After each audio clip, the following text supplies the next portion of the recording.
if we genuinely believe कि private sector has to lead the country, तो private sector को आगे बैठना चाहिए और मिनिस्टर्स और ब्यूरोक्रेट्स को हमें पीछे बैठना चाहिए. I think it's about time, because that's how it works, and that's how we are going to operationalize the private sector leading the country. निजी शोबे को अब इस मुल्क को चलाना होगा. वफाकी हुकूमत का काम सहूलियात फराहम करना और रास्ता हमवार करना है. हुकूमत का काम बिजनेस करना नहीं. हम निजकारी का एजेंडा तेज़ी से मुकम्मल कर लेंगे. वफाकी वज़ीर ख़जाना का पाकिस्तान सऊदी अरब सरमाकारी फोरम 2024 की इफ्तिताही तकरीब से खिताब. कहा, हम बैरूनी सरमाकारी के फ़रोग़ के लिए कोशां हैं. ये यकीनी बनाने के लिए कि आइंदा IMF प्रोग्राम हमारा आखिरी प्रोग्राम हो तो बरामदात में तरक्की और बराह रास्त गैर मुल्की सरमाकारी ज़रूरी है. मोहम्मद औरंगज़ेब ने कहा कि बेहतरीन माशी पॉलिसियों की वजह से इस्तेहकाम पैदा हो रहा है. ज़र मुबादला के ज़खायर में बतदरीज इजाफा हो रहा है.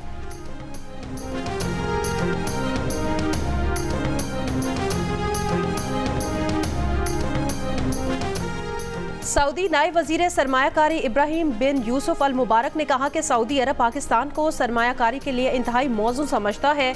सऊदी हुकूमत और कंपनी सरमायाकारी कैरी पाकिस्तान को तरजीह दे रहे हैं. ये दौरा दोनों ममालिक के दरमियान तिजारती ताल्लुकात को वसअत देने के मौके फराहम करेगा. पाकिस्तान को मुआशी तौर पर मजबूत देखना चाहते हैं. पाक सऊदी अरब सरमायाकारी कॉन्फ्रेंस से खिताब वज़ीर पेट्रोलियम मुसद्दिक मलिक ने कहा, पाकिस्तान और सऊदी अरब को मिलकर आगे बढ़ने की ज़रूरत है. फैज़ाबाद धरना फैसला पर अमल दरामद से मुतालिक दरख्वास्त पर समाअत आज होगी. चीफ जस्टिस की सरबराही में 3 रुकनी बेंच समाअत करेगा. अदालत ने मुतालिका फरीकैन को नोटिस जारी कर दिए. वफाकी हुकूमत का तश्कील करदा फैज़ाबाद धरना कमीशन अपनी रिपोर्ट मुरतब कर चुका है.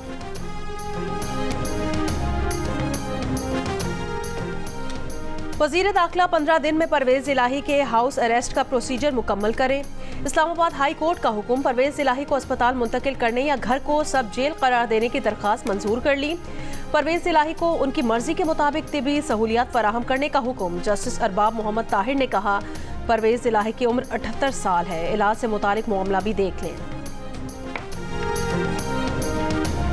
गंदुम खरीदारी के मामले पर तहकीकाती कमेटी का आज वज़ीर आज़म को रिपोर्ट पेश किए जाने का इम्कान. वज़ीर आज़म को गंदुम के मामले पर आज नवाज शरीफ ने भी तलब कर रखा है. सेक्रेटरी काबीना की ज़ेर सदारत गंदुम इंक्वायरी कमेटी का इजलास इतवार को भी हुआ. एलामिये में कहा गया है कि अभी तक इब्तदाई रिपोर्ट किसी को पेश नहीं की गई.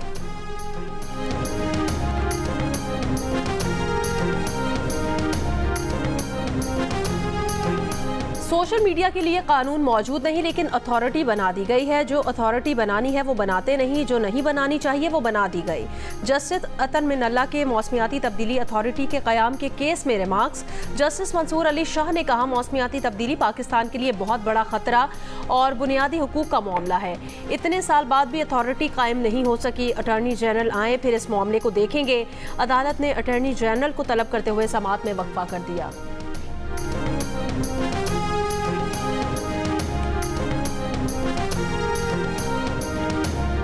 लाहौर और कराची समेत सिंध पंजाब के मुख्तलिफ शहरों में गर्मी की शिद्दत में इजाफा. कराची में ज़्यादा से ज़्यादा दर्जा हरारत 38 डिग्री तक जाने और 42 डिग्री जैसी शिद्दत महसूस किए जाने का इम्कान. लाहौर, मुल्तान, फैसलाबाद, सरगोदा में भी 40 डिग्री या इससे ज़्यादा रहने की तवक्को.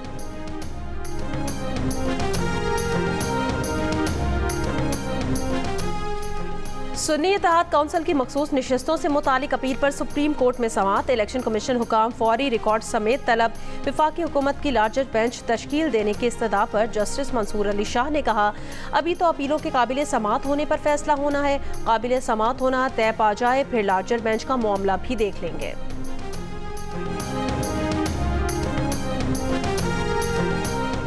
मुशीर इत्तलात खैबर पख्तूनख्वा बैरिस्टर मोहम्मद अली सैफ ने कहा है कि साबिक निगरान वज़ीर आज़म अनवारुल हक काकड़ ने जाली फॉर्म 47 पर मुहर तस्दीक लगा दी. जाली फॉर्म 47 सरकार इलेक्शन में मुस्तरद अफराद को नवाज रही है. गवर्नर के ओहदे पर अवाम का मुस्तरद शुदा शख्स बिठा दिया गया. अपोजिशन इत्तेहाद के साथ मिलकर PTI जाली सरकार को ज़मीन बोस करेगी.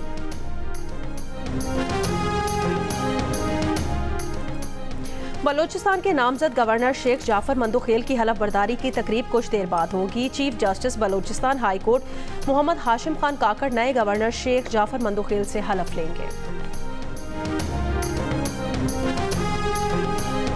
सदर आसिफ अली जरदारी 2 रोज़ के दौरे पर आज से पहर कोयटा पहुंचेंगे। कोयटा में आला सतह के इजलासों की सदारत करेंगे। सदर आसिफ अली जरदारी गवर्नर, वजीर आला और पीपल्स पार्टी के रहनुमाओं से भी मिलेंगे।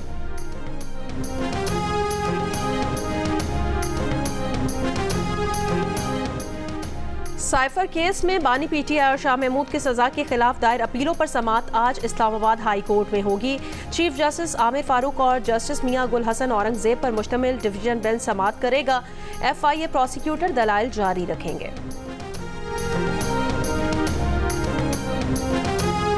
पंजाब सिंध सरहद पर कच्चे में ऑपरेशन मारे गए डाकुओं की तादाद 4 हो गई। मरने वालों में आलम शर और नज़ीर शर भी शामिल। पुलिस का शर गैंग के डाकुओं से मुकाबला जारी। पुलिस पर हमले का मुकदमा सुनो शर समेत 70 से ज़ायद डाकुओं के खिलाफ दर्ज।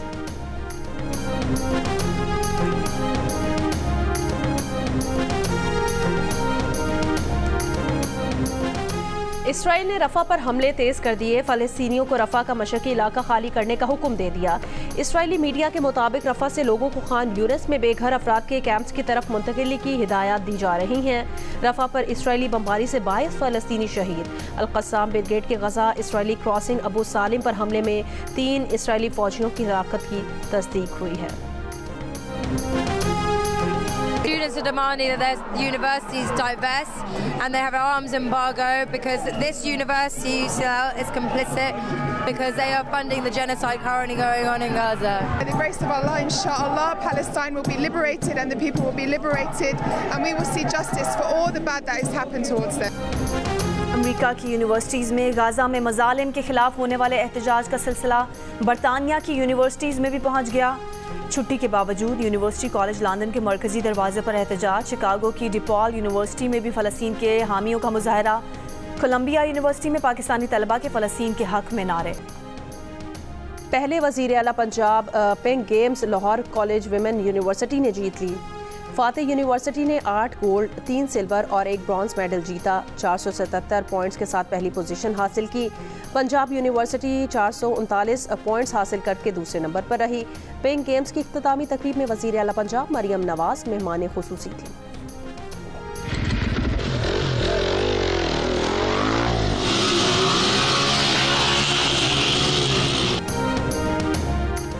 लाहौर में रावी क्रॉस जीप और बाइक रैली का इनेकाद। ख़वातीन समेत 105 जाबाजों की शिरकत। रेस के लिए 35 किलोमीटर तवील ट्रैक तैयार किया गया।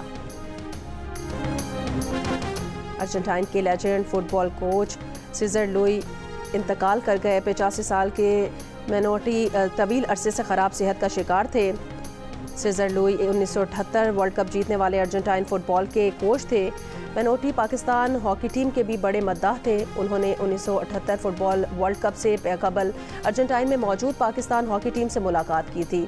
उस वक्त के हॉकी कोच वहीद खान से मशवरे भी लिए थे। लुई ने फुटबॉल वर्ल्ड कप में अपनी हिकमत अमली पाकिस्तान हॉकी से मुतासिर होकर बनाई थी।